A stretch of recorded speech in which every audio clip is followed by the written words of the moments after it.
Revenue ജില്ലാ school കലോത്സവത്തിൽ high school വിഭാഗം കേരള നടന മത്സരത്തിൽ ചേർത്തല സ്വദേശിനിയായ നിരഞ്ജന രാജീവിന് first A grade. Cherthala government girls higher secondary സ്കൂളിലെ 9ാം ക്ലാസ് വിദ്യാർത്ഥിനിയാണ് നിരഞ്ജന രാജീവ്.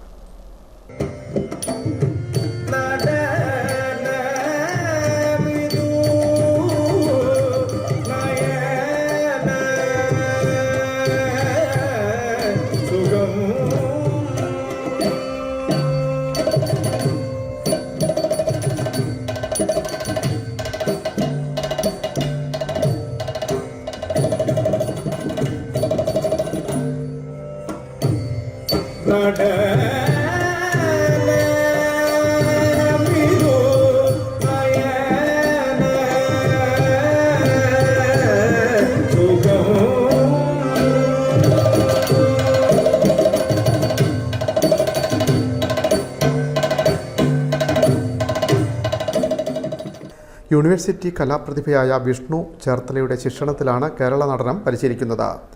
ചേർത്തല നഗരസഭ 24ാം വാർഡിൽ സെൻറ് മാർട്ടിൻ വിളിയിൽ പുത്തൻവീട് വീട്ടിൽ പരേതനായ രാജീവിൻ്റെയും നവീനയുടെയും മകളാണ് നിരഞ്ജന രാജീവ്.